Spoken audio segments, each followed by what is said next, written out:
దివ్యమైన ముహూర్తం కుదిరింది. శ్రావణ శుక్ల సప్తమి శౌరవారం యువరాజు గారి పట్టాభిషేకానికి దివ్యమైన ముహూర్తం కుదిరింది. మామూలుగా అలాగా మంత్రి గారు, ఆ ముహూర్తానికే నిర్ణయిద్దాం. అలాగే మహారాణి.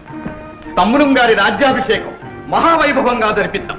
ఆహ్వానాలన్నీ నేనే స్వయంగా పంపిస్తాను పెద్దమ్మా. మంత్రి గారు, ఆ ఏర్పాట్లేవో మీరే చూడండి. అలాగే. ఆ ముహూర్తమే నిర్ణయించండి. శుభం.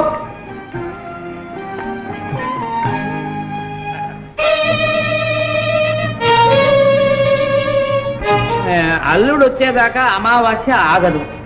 ఆలోచిస్తూ కూర్చుంటే యువరాజు గారి పట్టాభిషేకం మామూలుగా జరిగిపోతుంది. దానికి ఇంకా వ్యవధి ఉందిగా. ఈలోగా ఆ అవకాశం మనం ఉపయోగించుకుందాం. ఏం చేయమంటారు? యువరాజు పట్టాభిషేకం ఘనంగా చెయ్యాలి అనే సాకుతో పన్నులు విధించి ప్రజల నుంచి ధనం వసూలు చేద్దాం. పన్నులు కట్టలేక ప్రజలు సతమతమైపోవాలి. తమ కష్టాలకు కారకుడు యువరాజే అని భావించాలి. ఈ కర్కోటకుడు ప్రభు అయితే దేశం అల్లాడిపోతుంది అని హడలిపోవాలి. ప్రతాపరుద్రదేవులే రాజైతే ఎంత ఇదిగా ఉండేదోననేటువంటి భయం కాదు, భావం జనంలో కలగాలి. అవును, ఆ భావనే కలగాలి. తమరు నిశ్చింతగా ఉండండి ప్రభు. యువరాజు పేరున రాజ్యంలో నిరంకుశత్వం విలేతాండం చేయించే భారం నాది. తమ మీద ప్రజలకు వల్లమాలిన అభిమానం మామూలుగా కలిగించే బాధ్యత నాది. వసూలు చేసిన పైకాన్ని ముడుపు గట్టి మీ ముందు పెడతాం. మమ్మల్ని మామూలుగా మాత్రం మర్చిపోకండి. ప్రభు, ఈ క్రొత్త పన్నులకి యువరాజు గారి ఆమోదముద్ర కూడా ఉంటే అదెంతసేపు? అనలంగారా, రండి రండి. మన పట్టాభిషేకం విన్నాం. కానీ తమ్ములం గారు, జన్మానికి ఒకే ఒక పట్టాభిషేకం. అవునవును, అది ఎంత దివ్యంగా జరగాలి. ఆ ఉత్సవాన్ని కళ్ళారా చూడాలని మన ప్రజలు ఉవ్విళ్ళూరిపోతున్నారు. బ్రహ్మాండంగా జరిపించండి. కానీ చాలా ఖర్చు అవుతుంది. ఎంతైనా పర్వాలేదు. అమ్మగారిని అడిగి. ఎందుకు? మేమిస్తామని ఆనందంతో ప్రజలు ముందు కురుకుతుంటే మన కోశాగారంలో నుంచి ఎందుకు ఖర్చు చేయాలి తమ్ముడు గారు? అహో, మా ప్రజలకు మా మీద ఎంత అభిమానం. అయితే వెంటనే వసూలు చేయండి. మరి ఈ పత్రం మీద మీ ఆమోద ముద్ర వేస్తాం.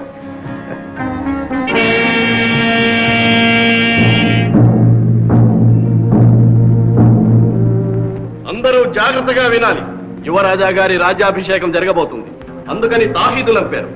కనకయ్య, చదువు. యువరాజు గారి పట్టాభిషేకం సందర్భంగా ప్రజలు చెల్లించవలసిన అదనపు సుంకాలు.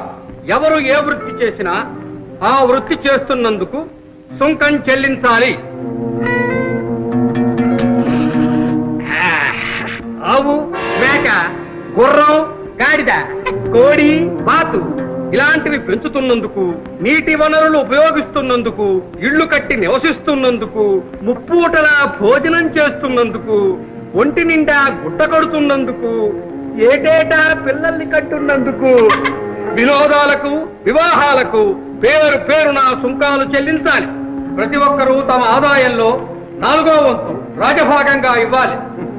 బుషయ్య, పోనీ ఓ పని చేయకూడదు? ఏదైనా అమావాస్య అర్ధరాత్రి పూట చూసి నువ్వు రాకూడదు? ఎందుకు?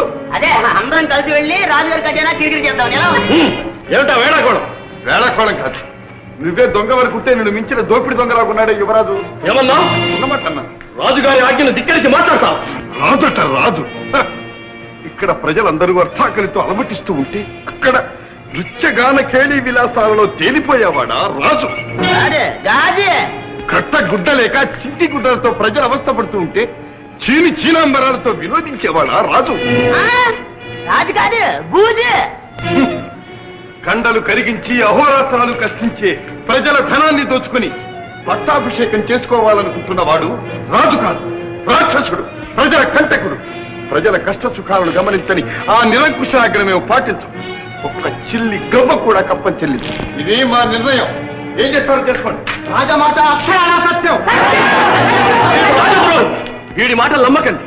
ఇతండ వాదంతో మీ అందరిని పెడదాలు పట్టించాలని చూస్తున్నాడు. నువ్వు ఉద్ధరిస్తున్నావు. ఎక్కడో యువరాజు గారి పట్టాభిషేకం అని ఇక్కడ కష్టపడే వాళ్ళ కడుపులు కొడుతున్నావు. జాగ్రత్త, దేనికైనా ఒక హద్దు ఉంది. అవును, మీరు హద్దు మీరిపోతున్నారు, తర్వాత బాగుండదు. ఇంత పొగరా? చూస్తారే, బంధించండి. వీళ్ళిద్దరిని బంధించండి. అది ముందుకు వేస్తారా? పొలాలు పెట్టండి. వెళ్ళి యువరాజుతో చెప్పండి, నోరు లేదన్న భ్రమతో అమాయకులైన ప్రజల్ని దోచుకు తినాలనుకుంటున్నారేమో. అదేమీ సాగదు.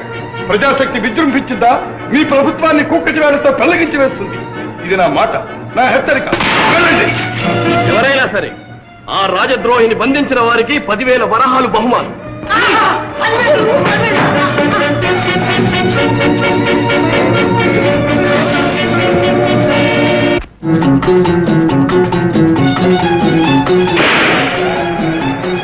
అడుగు ముందుకు వేస్తారా జాగ్రత్త. వచ్చిందని వెనక్కి వెళ్ళండి. రాజా, ఇంతమందిని ఎదుర్కొంటం నీ ఒక్కడి తరం కాదు. మర్యాదగా లొంగిపో. ప్రాణాలతో లొంగిపోవటమా? మీలో మానవత్వం లేదు. మీకోసం ప్రభుత్వంతో పోట్లాడుతున్న సాటి గ్రామస్తుణ్ణి పట్టి అప్పగిస్తారా?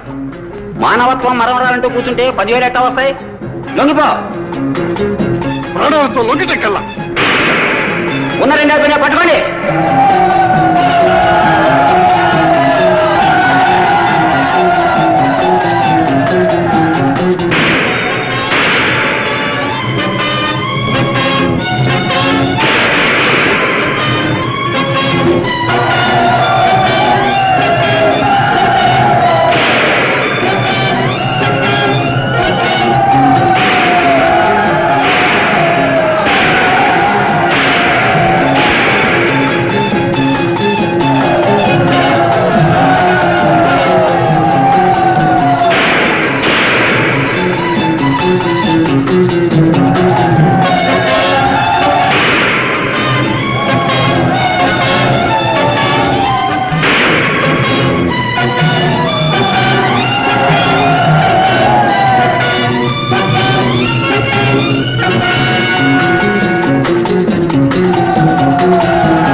రాధ, నిన్ను మళ్ళీ ఈ జన్మలో చూస్తారనుకోలేదు. బావా బావా బావా బావా బావా, ఊరు వాళ్ళ వరస చూస్తుంటే డబ్బు కాసిపడి నీ ప్రాణాలు కూడా తీసేస్తున్నాను. అందుకని ఊరు వదిలిపోవడం మంచిది అనిపిస్తుంది. అవును బాబా, ఇబ్బందిని అంతలో మనమే ఎదిరించడం చాలా కష్టం. అందుకే దారి తెలియక అల్లాడే ప్రజలను ప్రబోధించి పీడించే అధికారుల గుట్టు బట్టబయలు చెయ్యాలి. గంటికోటలో సర్వమాన సౌభాగ్యానికి మనమే విజయసంగం పూరించాలి. వేషాలు మర్చి బయలుదేరాలి. వదండి.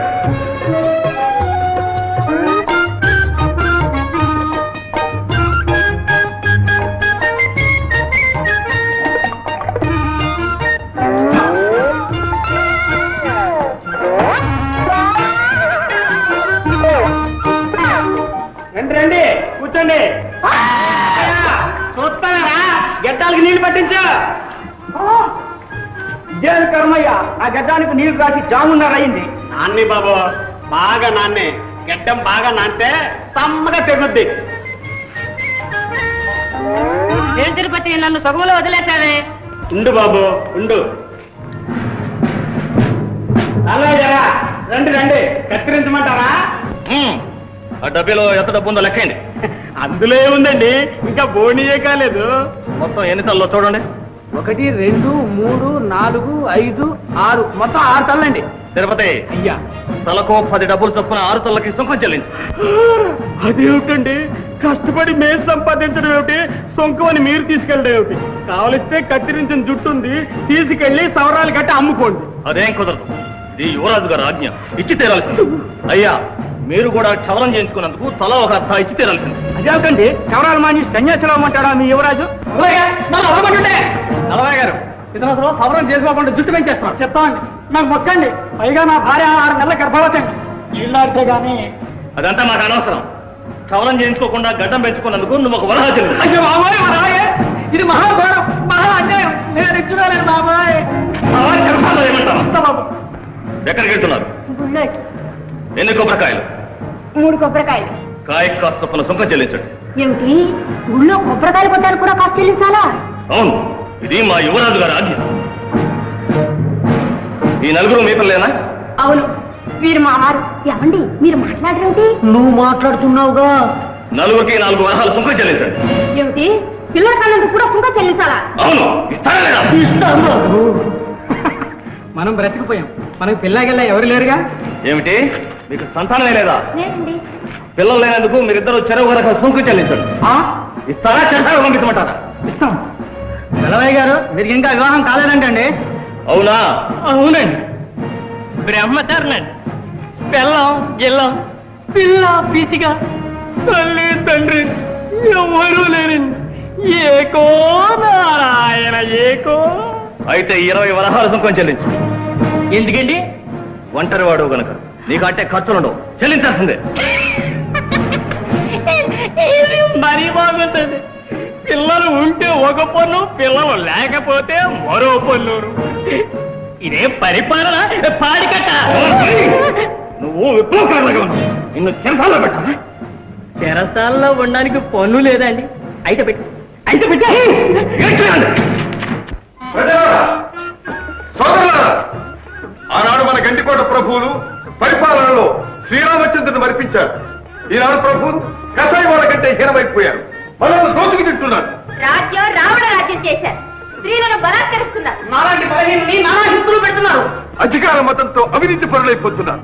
వారి దౌర్జన్యాలకు హద్దు లేకుండా పోతుంది. లేకపోతే ఏమిటి అర్థం లేని పన్నులు? చుట్టు పెంచితే పన్ను, పొట్టు ఉంచితే పన్ను. బోడి గుండెకి పన్ను, బోసి ముఖానికి పన్ను. బిడ్డల కంటే పన్ను, గొడ్రాలుగా ఉంటే పన్ను.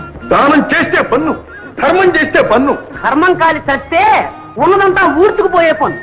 ఎంతకాలం అన్యాయం సాగేస్తాం? సగలం చూపుతున్న కొద్దీ మనల్ని అడుగుపాటానికి అడగదొక్కుతున్నారు. మనల్ని పీక్కు తింటున్న ఆ రావణుల రేఖల్లో తిరిగి తీయాలి. ఏం చేయాలి? కళ్ళు మూసుకుపోయిన కబుందులకు కళ్ళు తెరిపించాయి.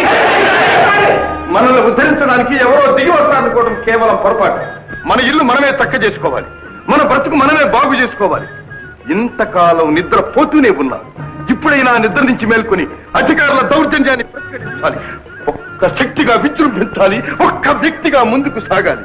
సామాన్యుడి సాహసం ఏమిటో అది కోటలో నిద్రపోతున్న కుర్రరాజుకు తెలియపరచాలి.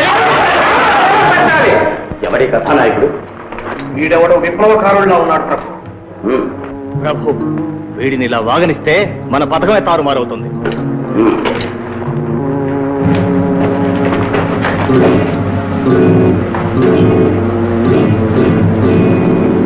ఏమిటి ప్రసంగం? ఎవరు? మీ అన్యాయాల్ని అంతం చేయటానికి వచ్చిన యముణ్ణి. అమాయక ప్రజలలో అరాచకం రేకెత్తిస్తున్నాం. ఇది రాజద్రోహం తెలుసా? రాజద్రోహం? అన్యాయాన్ని అరికట్టడం రాజద్రోహమా? యువరాజు గారి ఆజ్ఞ అతిక్రమించడం రాజద్రోహం. యువరాజు అధికారం చేతిలో ఉందని అర్థం లేని పన్నులతో ప్రజలను దోచుకుంటారా? పన్నులు వసూలు కానిదే పరిపాలన ఎలా సాగుతుంది? ఓహో, మా బ్రతుకులు ఎలా సాగుతాయని అనరాదు. చెరుకు తీపని మొదలంతా నమిలితే నాలుగు తెగుతుంది, తిప్పి మాత్రం మిగిలిపోతుంది. పన్నులు చెల్లించలేక ప్రజలు బాధపడుతున్నారని మాకు తెలుసు. కానీ ఇది యువరాజు గారి ఆజ్ఞ. యువరాజు గారి ఆజ్ఞ మన్నించడం మా ధర్మం. అడ్డు వచ్చిన వారిని కఠినంగా శిక్షిస్తాం. ఏమిటి శిక్షిస్తావా? తిండి పెట్టే చెయ్యి ఖండిస్తావా? దానికి ఫలితం అనుభవిస్తావు. మమ్ము బెదిరిస్తున్నావా? బెదిరించడం కాదు, వాస్తవాన్ని ఎరుక చేస్తున్నాను.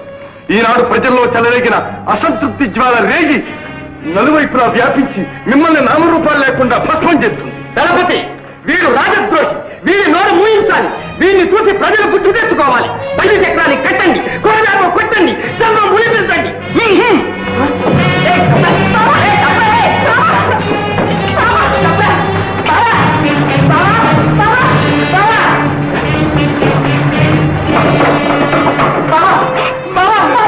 ఎంత పని ఇది బావా? ఎందుకంత బెంబేలు పెట్టా? నేనేం చేయగలను? ఏమి సౌకుమార్యం, ఏమి సౌందర్యం! నీ వంటి దానికి ఈ వదరుబోతు జోడు కాదు. ఈ పాలపిట్టను పదిలంగా మా మందిరం చేస్తండి. చెల్లెలతో పెట్టుకుంటే చాలా తిరిగి అవుతుందా అసలు నేను ఎవరు తెలుసా నీచుడా, నీ పాపం పండింది, ఫలితం అనుభవిస్తా. ఎంత పొగరు! లేకపోతే చూస్తానే రక్షించింది ఎలా పట్టండి.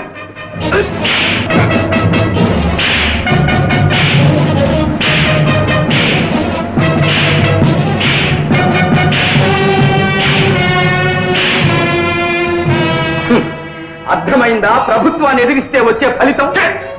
నీ చేతగాని తనాన్ని కోణంతో చూపించావు. నీవు కొట్టింది నన్ను కాదు, న్యాయాన్ని. శౌర్యం లేని ప్రతి పిరికి పందా పలికే మాటలే. శౌర్యమా? శౌర్యమే లేదా?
నీ వంటి నీచుడితో నాకేం పని?